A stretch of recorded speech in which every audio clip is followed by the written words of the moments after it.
Oh boy. This is going to run out of battery in a minute. Jaya Radha Madhava Kunja Bihari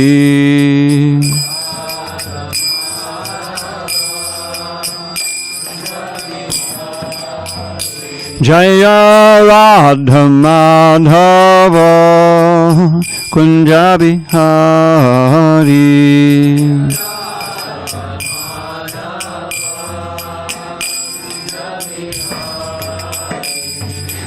Gopi Janavallabha Girivaradhari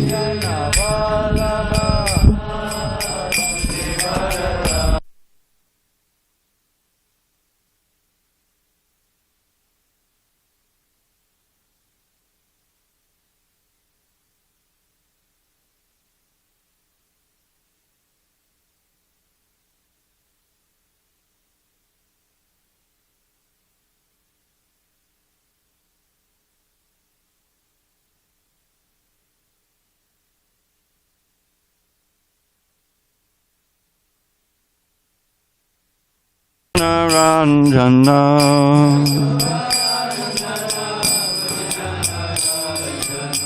Jamuna Tiravanachari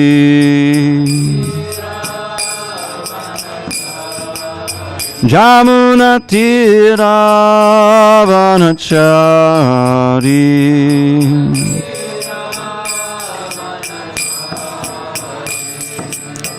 Hare Krishna, Krishna Krishna, Hare Hare, Hare Rama, Rama Rama, Hare Hare.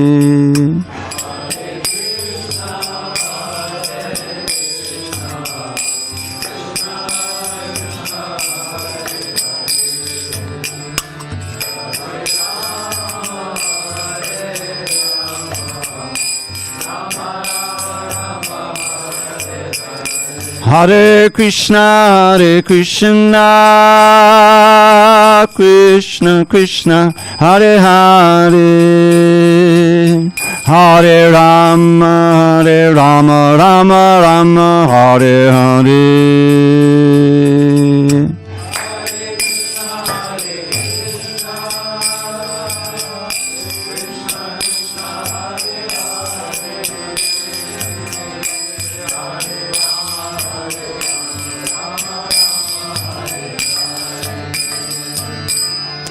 Hare Krishna, Krishna Krishna, Hare Hare, Hare Rama, Rama Rama, Hare Hare. Hare Krishna,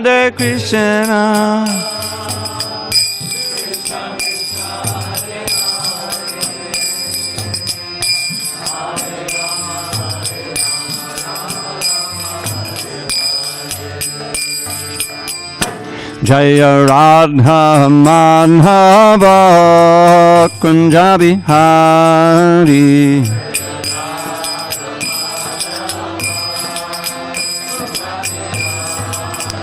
Jaya Radha Madhava Kunja Bihari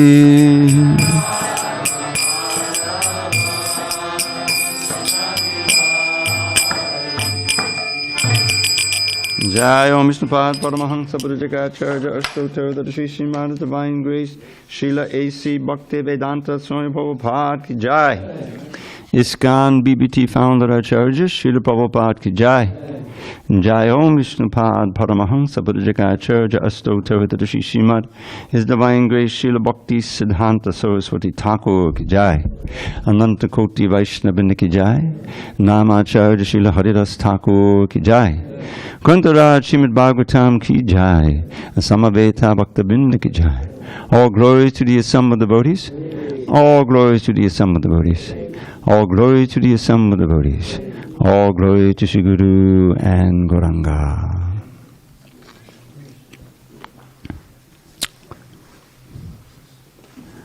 Now, just a public service announcement. In case some of you are wondering and you were hoping to hear Maharaj speak, which I was, but he requested me to give a class. This is his Saturday here. He's been giving class, so I am doing that on his order. Hare Krishna. Okay.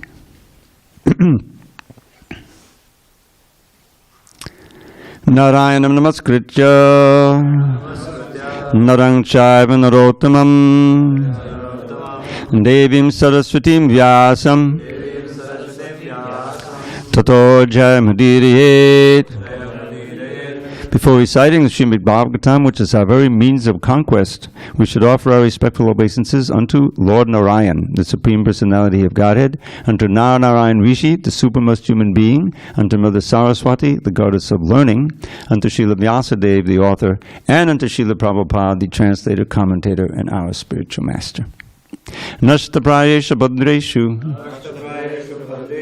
nityam bhagavata sevaya Bhagavatyuttama shloke Bhakti bhavati naishtiki. By regular attendance in classes on Srimad Bhagavatam and by rendering devotional service to the pure devotee, all that is inauspicious within the heart is destroyed almost to nil, and loving devotion to the Supreme Lord, who is glorified in transcendental songs, is established as an irrevocable fact. Om Namo Bhagavate Vasudevaya. Om Namo Bhagavate Vasudevaya. Om Namo Bhagavate Vasudevaya. On this 30th day of December 2022 in San Diego, we're reading from Srimad Bhagavatam, translation and commentary by His Divine Grace HG Dravida Swami Prabhupada. And we are in Canto 6, Prescribed Duties for Mankind, Chapter 3, Yamarāja instructs his messengers, text number 30.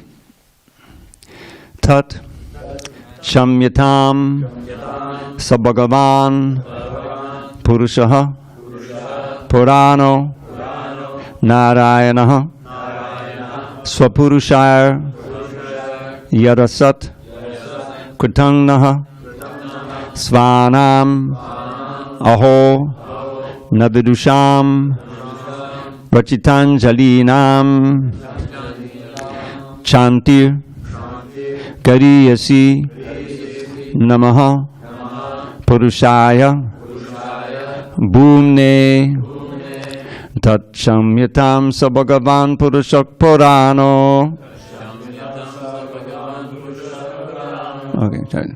Tatchamyatam Sabhagavan Purushak Purano. Nārāyaṇak Swapurushaya Dasatkritang Naha. Svanam Mahona Vidusham Rachitanjalinam. Chantir Gariyasi Nama Purushaya Bhumne. Tatcham Yatang Sa Bhagavan Purushak Purano. Nārāyaṇak Swapurushaya Dasatkritang Naha. Svanam Mahona Vidusham Vachitanjalinam. Chantir Gariyasi Nama Purushaya Bhumne. Tatchang Yatam Sa Bhagavan Purushak Purano. Nārāyaṇak Swapurushaya Dasatkritang Naha.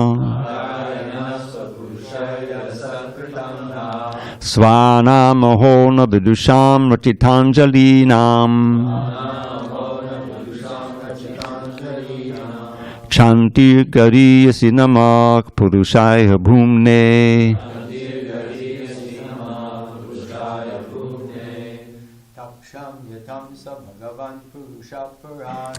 Tat Samhitam Sa Bhagavan Purusha Purano.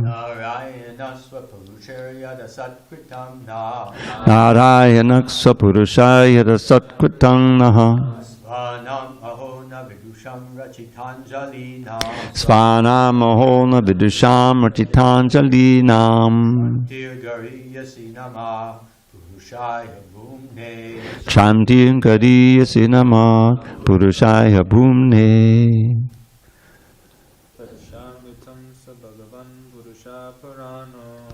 Samhitam Sa Bhagavan Purusha Purano.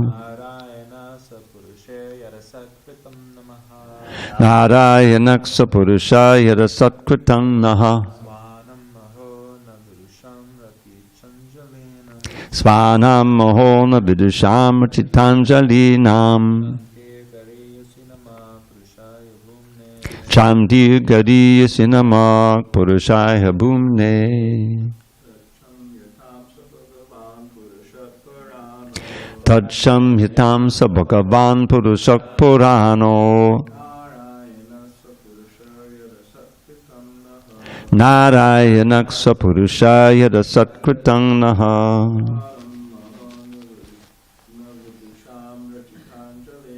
Svanam Mahona Vidusham Rachitanjalinam. Chantir Gariyasi Nama Purushaya Bhumne.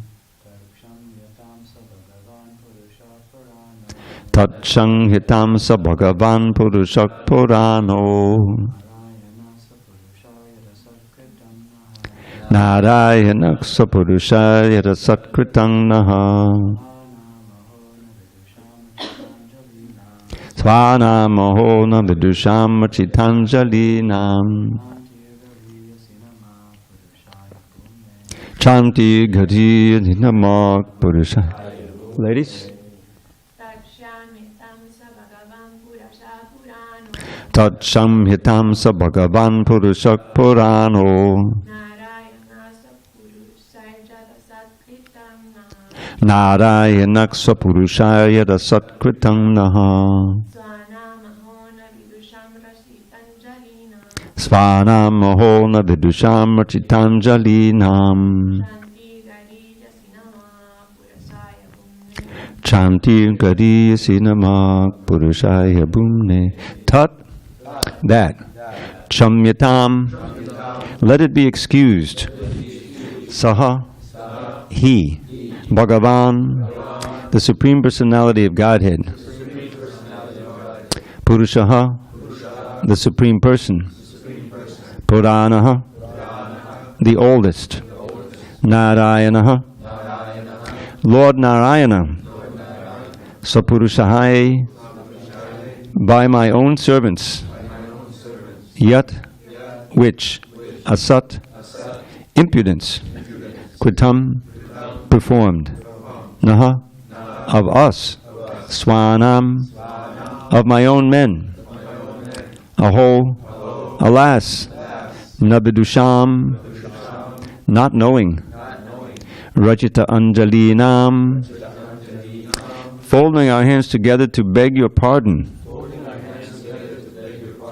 Chantihi, forgiveness. Gariyasi, in the glorious. Namaha, respectful obeisances. Purushaya, unto the person. Bhumne, supreme and all-pervading. Translation. Then Yamarāja, considering himself and his servants to be offenders, spoke as follows, begging pardon from the Lord. O my Lord, my servants have surely committed a great offense by arresting a Vaishnava such as Ajāmila. O Nārayaṇa, O supreme and oldest person, please forgive us. Because of our ignorance, we failed to recognize Ajāmila as a servant of your lordship, and thus we have certainly committed a great offense. Therefore, with folded hands, we beg your pardon. My Lord, since you are supremely merciful and are always full of good qualities, please pardon us. We offer our respectful obeisances unto you. Purport. Lord Yamarāja took upon himself the responsibility for the offense committed by his servants. If the servant of an establishment makes a mistake, the establishment takes responsibility for it.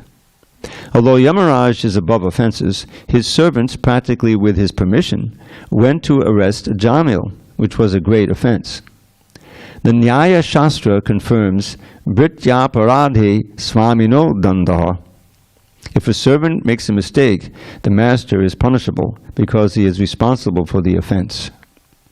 Taking this seriously, Yamarāja, along with his servants, prayed with folded hands to be excused by the Supreme Personality of Godhead, Nārāyaṇa. Om Jnana Timurandasya Jnanandana Shalakaya Chakshurun Militam Mena Tasmai Shri Gurave Namaha. I was born in the darkest of ignorance, but my spiritual master, Srila Prabhupada, opened my eyes with the torchlight of knowledge. I offer my humble obeisance unto him and all members of Sri Parampara. So this is the final verse of Yamarāja's soliloquy, if you will, in which he gives so much important information. He gave us the list of the 12 Mahajans. He spoke that immortal line, which Prabhupada loves to quote, Dharmam hi sakshat bhagavat pranitam. That real Dharma means the words of God, means enunciated by the Lord. And he, of course, instructed his dutas, his messengers, in how they should be very careful not to approach the Vaishnavas, those who are chanting the holy name, and only bring to me those who have not even once uttered the name of Krishna, bow their head, and so forth. In other words, be very careful. But ultimately, as expressed in this verse, it was his fault. Yamarāja had told him to arrest Ajāmila, and he seemed the perfect candidate for it.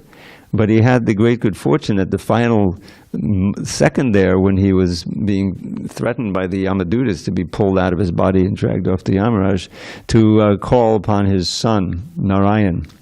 And there's a backstory as to why he named him Nārāyaṇa. We won't get into that.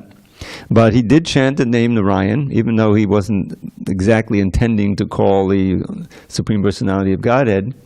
But it said that because of his background, he also remembered Nārāyaṇa at that time. But in any case, that once utterance, and Prabhupada made it clear, I don't know if all of you are aware of this little editing pastime, but when he was giving the lectures on this section of the Bhagavatam, the book had not been printed yet.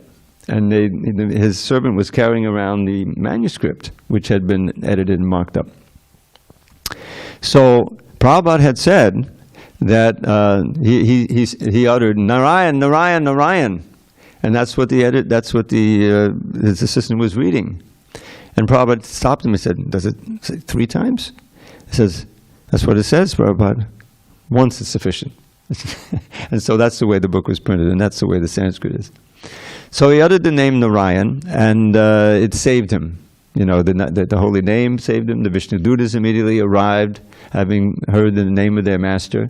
And the fact was that Ajāmila had become purified even before then, because it describes in describing his life that yes, he was a Paka Brahmin. He was a young man and serving his guru, or his father, I think it was going to get firewood, which is a classic humble service that one performs.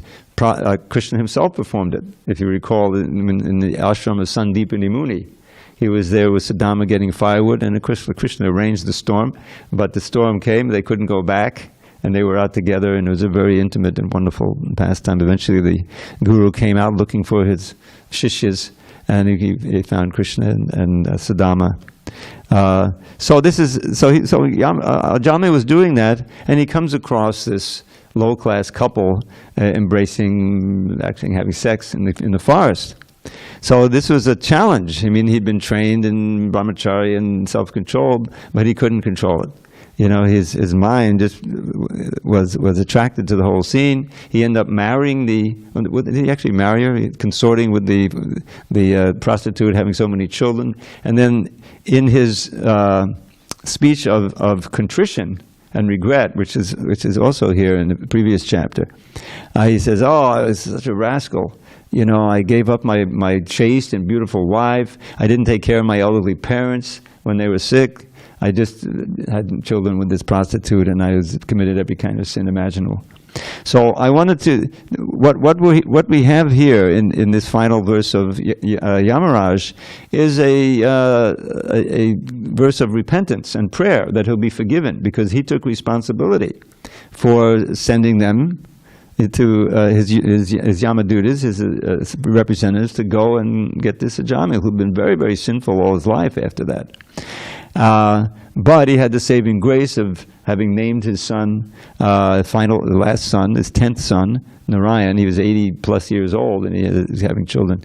So Nārāyaṇa, and so he was calling him all the time. Oh, Nārāyaṇa, come take your meals. Nārāyaṇa, sit on my lap. Nārāyaṇa, don't do that. Nārāyaṇa, Nārāyaṇa, Nārāyaṇa. So he was constantly being purified, although externally he was also committing all kinds of sin. So Yamarāja here, after instructing his representatives in the science of Bhakti and that this chanting of the holy name is so powerful and important, now he has this verse praying directly to the Lord. And he says, may we be forgiven. Please forgive us. And he takes responsibility, as Prabhupada points out. If you're ordering someone to do something and they do it and it's sinful, well, you're getting a good part of that reaction from that sin. You're responsible for it. So this is a wonderful verse of contrition. But I wanted to go back and pick up on Ajāmila's speech, because Ajāmila also had a whole bunch of verses in which he describes how regretful he was, and he's praying to the Lord to please forgive him.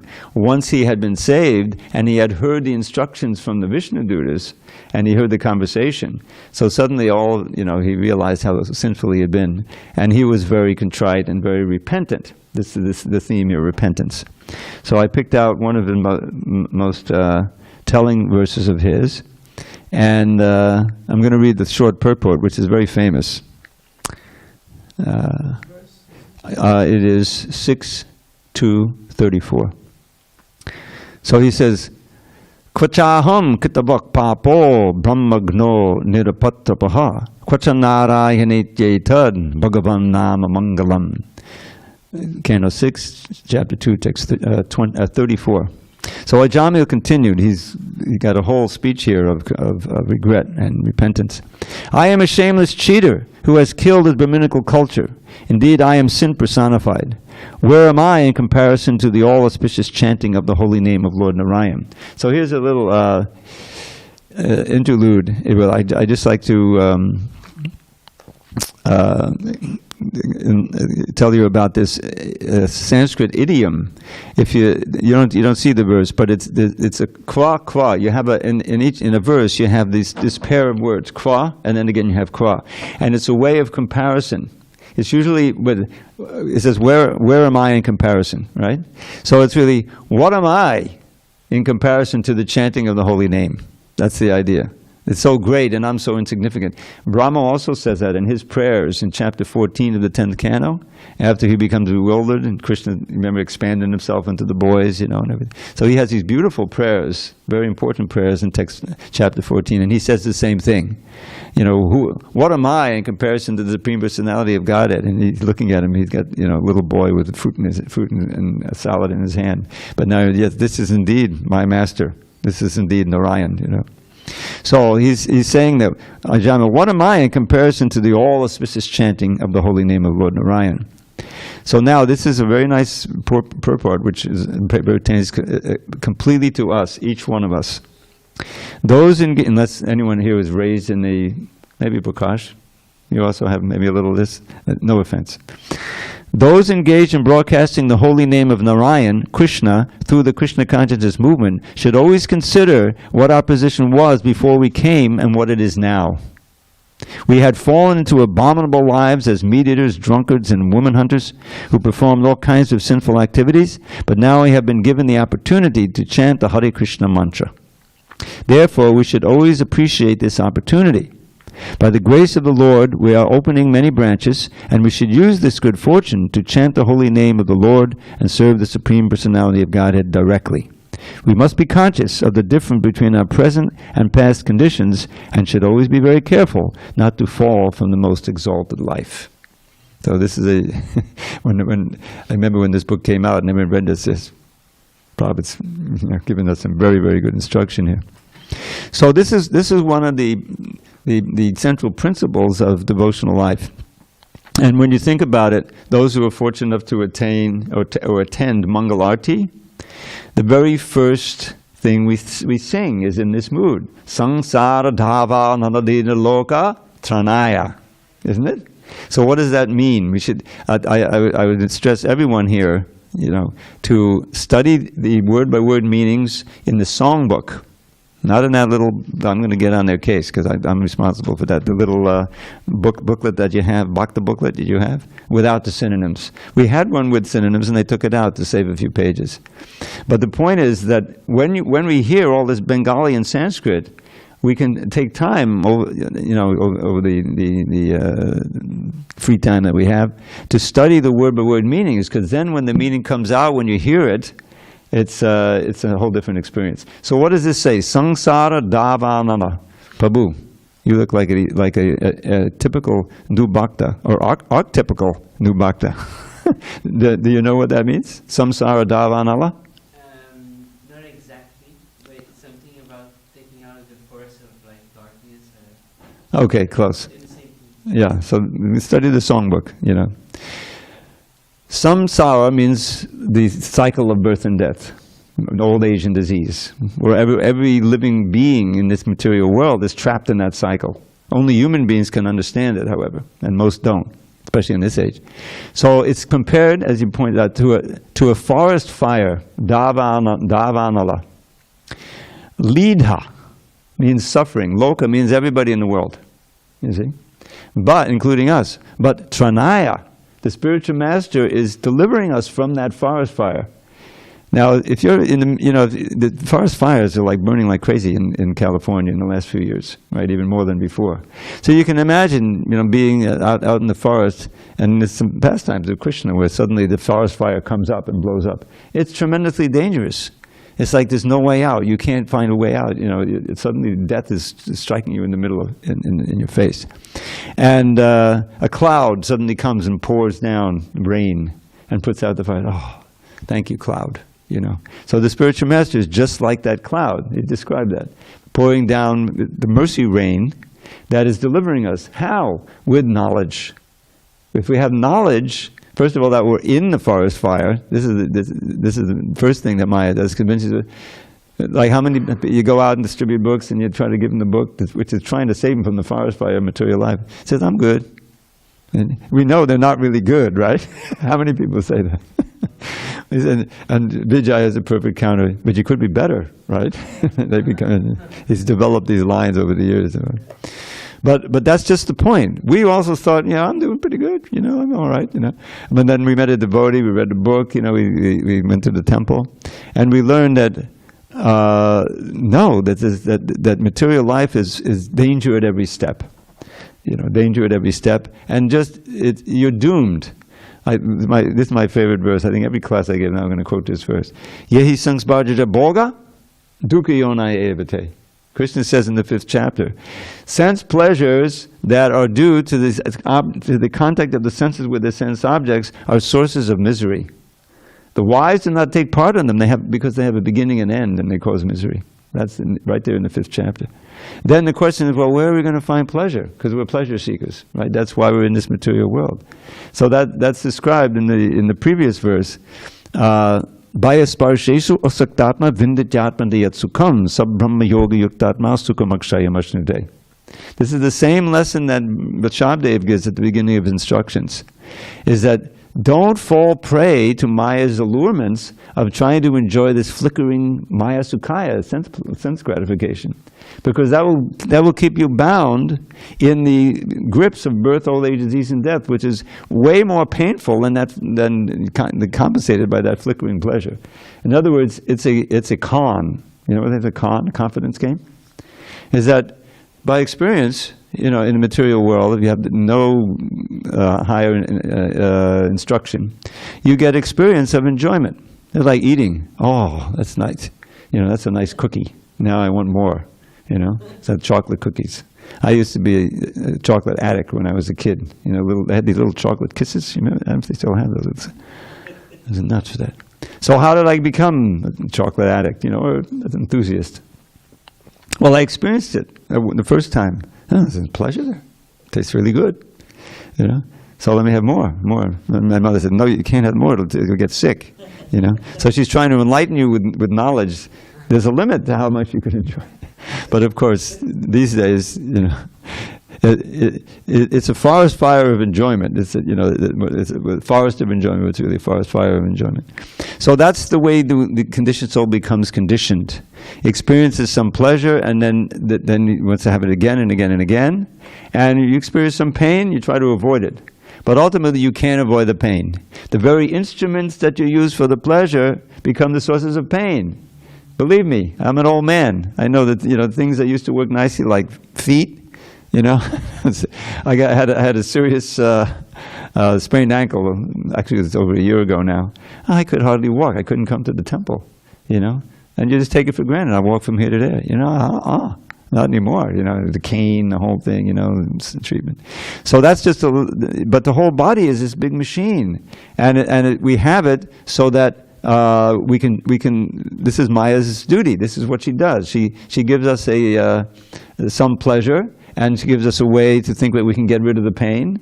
And we live in that illusory world, and we forget all about God. We forget all about our real nature, who we really are. The whole point is it's based on identification with the body, which we are not. So this is basic knowledge that we have, has been given to us by Srila Prabhupada at great effort. He sacrificed so much just to convince us, dehinosminyata dehe, that you're not the body, that your spirit soul transmigrating through different ages, and you'll get another body after this one. And we want to try to end that. So Ajāmila knew all that, but he forgot because of his infatuation with this woman and his addiction to illicit sex, and he lost everything. He lost his Brahminical culture, and he's lamenting it here. So how does that happen? Well, it's there right in the Bhagavad Gita. First, there's two verses that I was thinking of that are exactly pertaining to this. Many of you know this. Dhyayato vishayan pungsa sangasteshu bhajayate sangat sanjayate kama Kamat krodo bijayate, krodat bhavati sammohat, sammohat smriti vibhramat, smriti bhangshat buddhinasho, buddhinashat punashiti. Krishna is describing right there, Dhyayato means to meditate, to become absorbed in the object of the senses, vishayan. And if you do that enough, then you develop attachment, sangat.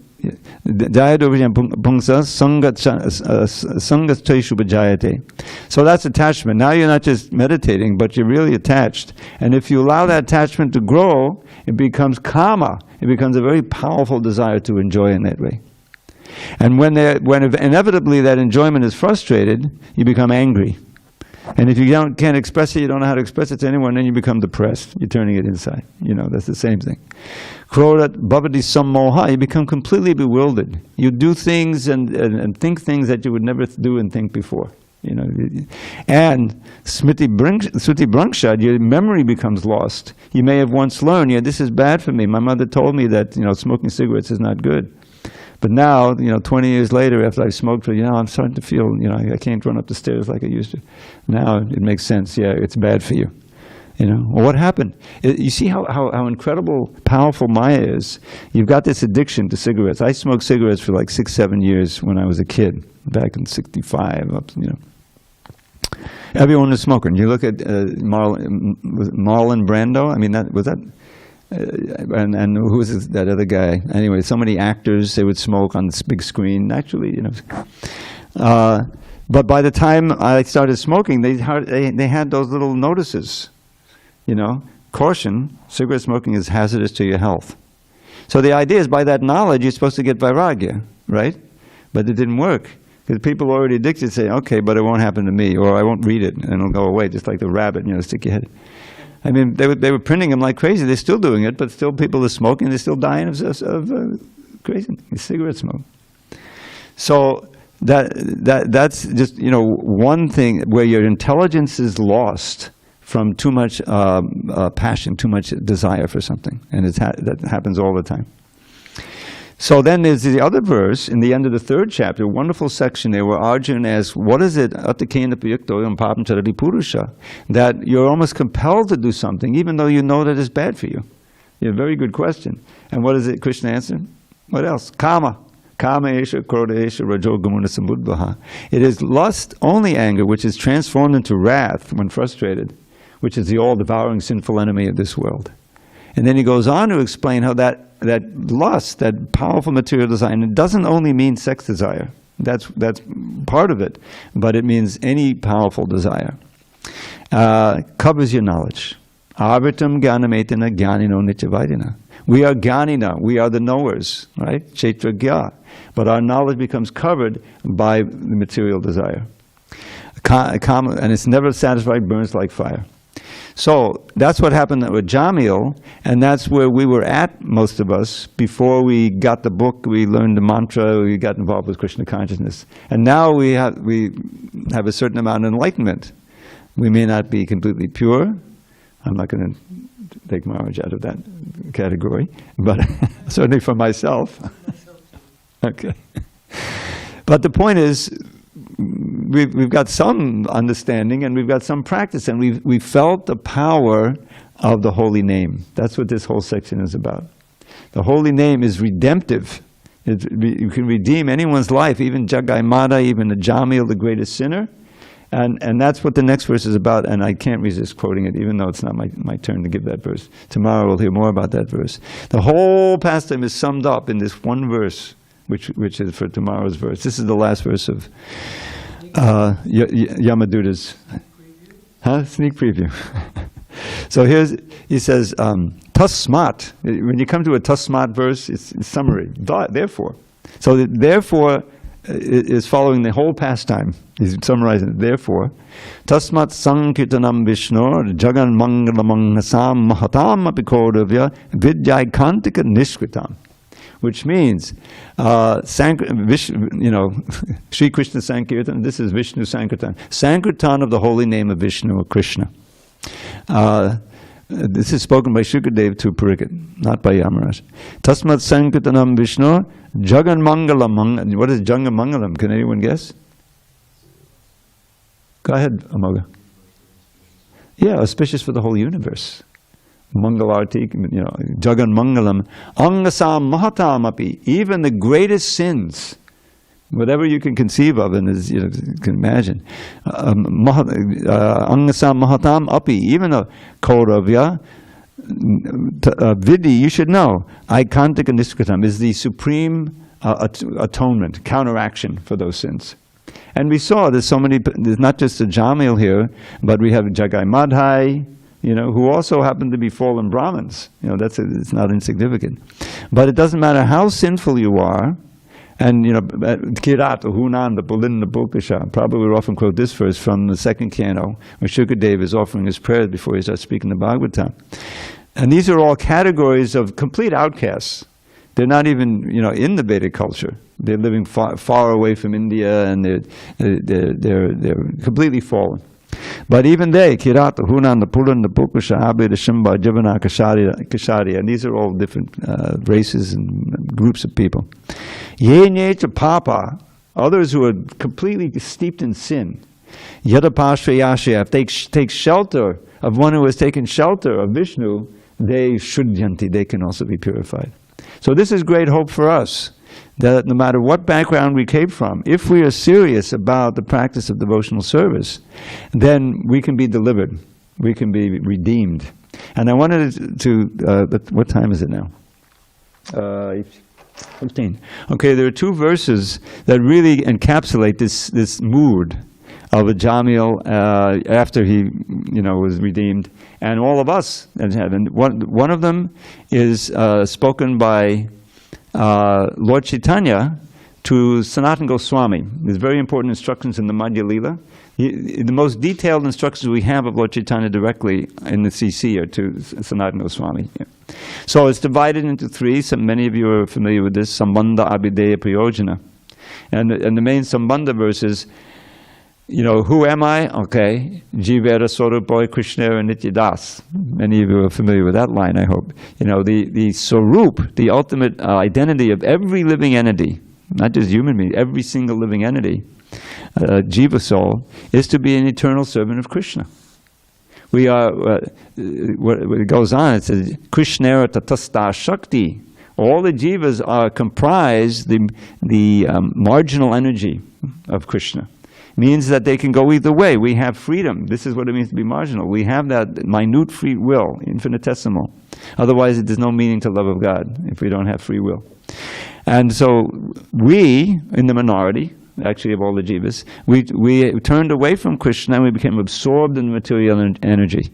And we've been there ever since. Now, by good instruction from the Shastra and the Guru and the Sadhus, we can turn our face back toward Krishna. That's what Krishna consciousness means. Everything is a means of placing the mind on Krishna and developing our attraction for Krishna again, beginning with chanting, of course. But the deities are there, the association is there, the festivals are there, the devotees also are essential. All ways that we can sublimate our material attraction into what it was once, attraction to Krishna. So, this is the verse. Lord Chaitanya spoke. Now, where is it from and who wrote it? There's a question about that. I read once in a transcript of a lecture by Bhaktisiddhanta Saraswati. He attributes it to Madhavendra Puri. So here's the verse spoken by Lord Chaitanya. Kama dinam katina katita palita durnideshas. Tesham jata maina karuna natrapano prashantihi. Utrid jaitan adiyadupate sampratam labna buddhis tvamayatak shadanamabayam mamti yung swatma dasye. Put it into a little poem. In how many ways have I sought to obey the seductive demands of my wicked desires? They've shown me no mercy, yet on I've gone shamelessly trying to quench lust's unquenchable fires. But now I'm rejecting these hellish desires, for my higher intelligence now has awoken. O Krishna, O shelter of fearlessness, please let me serve you with faith that will never be broken. And when I first read this verse, I said, yeah, this really, resonates with me. So, kamadina means lust, and lust accomplices lust, anger, greed, illusion, madness, all the 6 things that are in the heart that start with lust. They're just like taskmasters. When I read this back in the 50s and 60s, they had these movies about Egypt and everything, the slave ships, and they would have, there's the slave drivers with the whips, and the guys are chained to the oars. That's their whole life. And that's the way I see it. These taskmasters, lust, do this, go there, try to enjoy that. And when first anger, he stopped me from enjoying. Let me go punch him in the mouth. These are all, they're like controllers of our mind. And they're forcing us to go here and there, and we're being destroyed, in each birth. And if we really are committing all these sins, chances are we'll lose the human form of life, go back down, and have to make ourselves back up here. So, but he says, my intelligence has awoken. That means you come in contact with the guru, the shastra, the sadhu, the devotee in the park giving you a book. In other words, that's probably reaching out for your intelligence. That's the special quality of the human being. What is that? There's so many verses like that. Labdvasudulamavdam bahusam bhavante manusham artadama nityamapiyadira. That, oh my friend, through many, many births, you finally achieved the human form. You see? Manusham, the human form, human being. Artadam, this is the key phrase. Artadam means it can give you the ultimate goal of life. The svarta, the goal of the soul. Not these external goals of your senses and your mind. No, the goal of the soul. But like all bodies, like all species, it is temporary. Therefore, you can't waste time. Tuna means don't waste time. Immediately.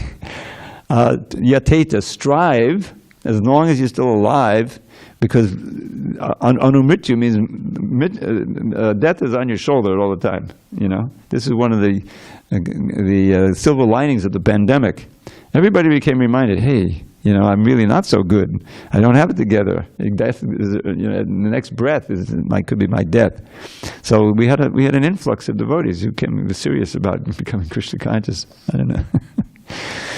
But that, it's a sobering. But also devotees could feel, okay, we don't have that kind of a terror and fear and depression and everything that's going on. There's a lot of mental, backwash from this pandemic. But anyway, so what does he recommend there? And I think Krishna speaking this verse.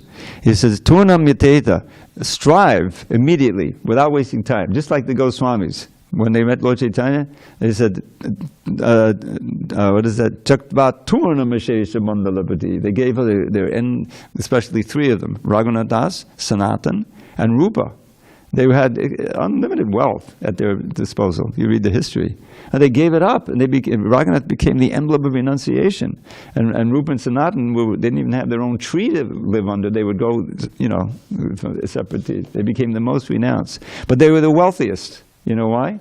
Gopi Bhavata Samratabda Hari Kalola Magnomoho. Again and again, they're diving in the highest ecstatic levels of Krishna consciousness and Gopis' love for Krishna. So that's what they gave up, all this, unlimited wealth, influence, and everything, for something even higher. So back to our verse.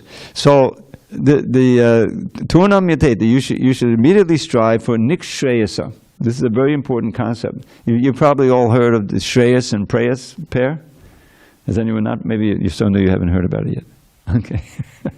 So take this from this class if you take nothing else. Shreyas is the ultimate good of the soul, which probably so, going back home, back to Godhead. Reawakening our eternal love for Krishna. That's Shreyas. Preyas is immediate pleasure. Or a little delayed. Okay, now I got my life planned out. I'm going to strive like anything in high school, get good grades, get into a good college, get into a good job, go to Wall Street, make $100,000 to start, and then I'll be a millionaire and billionaire. That's preyas, even though it may not sound like it because it's, you're putting it off. But your whole plan is that at a certain point, I'm going to be enjoying like anything. But that's foolishness. Real shreyas is to take care of the soul and to learn how to practice bhakti yoga. So that's what this verse is saying. Don't be fooled. You have this human form of life. Do not waste it. It's a great treasure. And that's what Lord Chaitanya is teaching in this verse. And how the intelligence is so key. Reading, discussing the books, classes. All of this is meant to awaken our intelligence, as it said in this verse, so that you reject the demands of the lower self, and the higher self is able to control. And strengthen the intelligence, it means strengthening the will, because we're all conditioned, and we get these temptations. He comes and says, "No, that's against the rules. I'm going to go to Mangalartik." The first surrender is getting up early. I know when you first join the temple, who gets up at 3 a.m? This is. But if you want to attain the goal of life, get free from birth, old age, disease, and death, and attain the highest happiness, ever increasing bliss, then get up at 3:30 and come to Mangalartik. Otherwise, there's no hope. Now, there's one more verse I'd like to share in the same mood, and this one is by Rupa Goswami in his Stavamala. It's a very beautiful verse. Manasijapani jushte, labdapatos midushte, timidagahana rupe, hanta sangsara kupe, ajatanakaladaksha heta mundara daksham upanayamamahaste bhakti rajun namaste. Those who've heard my class before heard this about 10 times, but ever fresh. So I put this one in a poem too. Fallen in the deep and dark and dirty well of Maya, threatened by the snake of lust, whose venom burns like fire. Helplessly I pray, O Lord, whose strength is ne'er in doubt, place the rope of bhakti in my hands and pull me out. Now, there's some very important instruction there. What are we going to do here? We don't ask Krishna to send down, like the helicopter thing where they send down the seat and everything. You just have to get in it. No, we have to hold on to that rope. That's our job. That means sadhana bhakti. Otherwise, Krishna can't save us. If we're determined to stay in Maya, he gives us the freedom to stay in Maya. But the rope is there. The temples are there. The books are there. The devotees are there. The mantra is here. We just have to hold on to it. And those who've been in the movement for a while know that's not a given. even devotees who've been around for quite a while, if they have their Ajāmila moment, and they're not careful to turn away and pray, then you can be infected again. It happens, Now, of course, we know Nehabhikamanashosti, Pratyavayana Vidyate, there is no loss or diminution. So no one is going back down into the animal species. But still you have to, take birth again in a womb and go through all of that. And why prolong the agony? Let's go back home, back to Godhead in this life. Prabhupada encouraged us. He was very hopeful that you could come all the way from degraded life and go back to God, because he knew Jagai Madai and Ajāmila, the other examples. So this mood, Prabhupada. Now I'll end on this because I'm sorry it's getting late, and that is that when you're talking about tapasya, Prabhupada would almost always use the phrase penance and austerities and penance, right? Now, austerity doesn't necessarily mean penance. Look at Hiranyakashipu. He wasn't repentant for anything. He was just trying to get so powerful he would be immortal, right? So there's all kinds of austerities. People get up at 3 in the morning, get on the road, and they get on the I-5, and that's really austerity. And there's no penance. They're not repentant. They're just suffering like anything to try to enjoy. So austerity is a kind of strength, whether it's material or spiritual. But when there's repentance involved, you're doing it, boy, I was really a nonsense before, but now I'm engaging in these, let's face it, pretty minimal, austerities. When, we're not asked to go in the middle of the sun, in summertime, and we've heard of those austerities. But still it's austerity, and it's necessary, because it purifies the senses, it purifies the mind, purifies the intelligence, purifies their whole being. As Rishabhdev says, Tapo divyam putrakayena sattvam shudye jasma brahmasaukyam tunantam. And it's a very nice little syllogism there. Instead of working hard for, and this one, my last little poem for you, don't waste this precious human life, dear friend, by working hard for hoggish happiness. Through bhakti yoga, worldly life transcend and learn to taste divine love's endless bliss. So here's the choice: the flickering happiness of sense gratification, which leads to unbelievable suffering, getting pulled out of your body repeatedly by the Yamadutas and going to hell, for millions of years. If it seems like a million years, then it is a million years. It may be on a subtle platform, but it's a total ton of suffering. That's on one side. That's your sense gratification side. Illicit sex. Okay, you ready to embrace the opposite, the molten iron form of the opposite sex for 10 million years? Okay, go ahead, enjoy your illicit sex. If you believe one, you're not going to do the other. But we believe it, right? It's the Bhagavatam. It says right there. So therefore, we need to be repentant and be thankful, grateful. That should be a central theme of our life. We can never repay the Guru. We can never repay him for what we've gotten. So, and be strict in our sadhana and learn to taste this, to get the ruchi of the holy name and everything, so that we're on the safe side. And ultimately culminates, and then be like Yamunacharya. You think of these old, enjoyments of sex life. He spits at the thought. It's just, he was a king. He had a harem, whatever. But he was also a great devotee. Okay, I've gone on too long. Now there's only minimal time. Maharaj, any comments, questions? Okay. Anyone else? We have a mic available. Hare Krishna. Okay, Vijay Krishna Das. Let's hear it. Yes, Dravida Prabhu, thank you very much. You're very kind. Dandavat Pranams Prabhu. I think that we have two types, and correct me if I am wrong. We have two types of gurus, spiritual masters. The ones who do accept disciples and the ones who do not accept disciples. So based on this, my question is, who is the most intelligent guru? Because in the purport to the text you chose for today, we see that if the disciple makes a mistake, the guru becomes punishable. So who is the guru? Who is more intelligent? The one who accepts disciple or the other one? The one who accepts disciples, who's ready to undergo that austerity, is more merciful, I would say. Is when he's really to make that kind of sacrifice. And Srila Prabhupada exemplified that. All the disciples, and he said he could never, something said, I could never really reject any of my disciples. If something would, they would go. And he said, don't make your spiritual master come back again in the next life to deliver you. Who would want to do that? The whole. So that it is a tremendous act of mercy and courage to accept disciples, especially in this age. But still, as explained by Lord Chaitanya and explained in many places, there's different types of gurus. The Shiksha Guru, Diksha Guru, they're also important.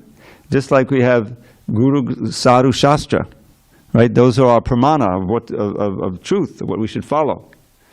And it all starts with the Shastra. Who is the Guru? One who lives the Shastra, the Acharya.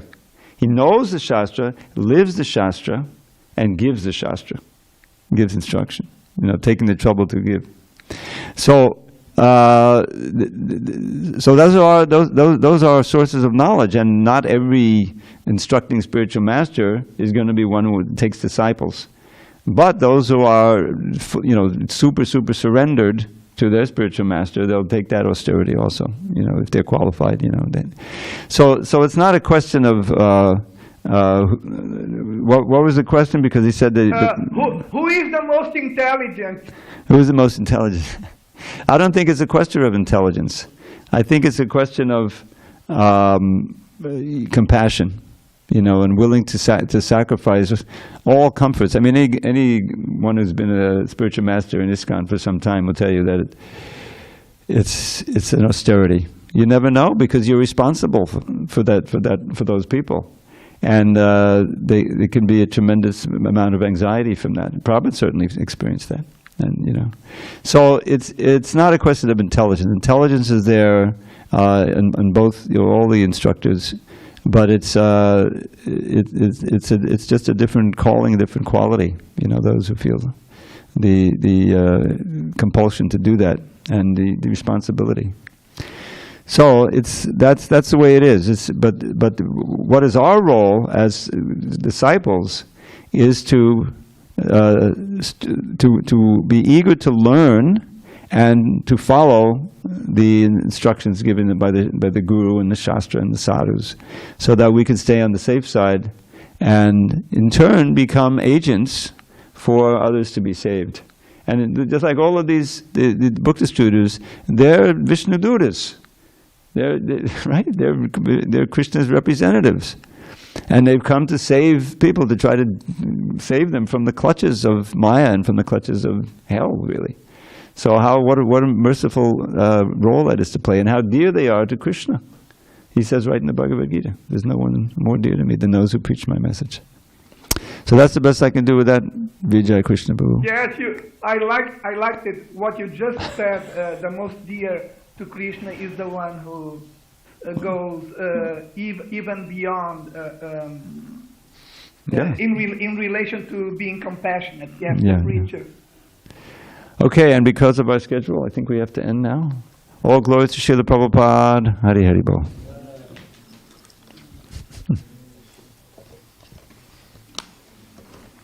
Oh, and one note, if anyone wants my poetry, just write me. I'll send you a PDF. They're not for sale. Dravida 108. Dravida 108 at Gmail.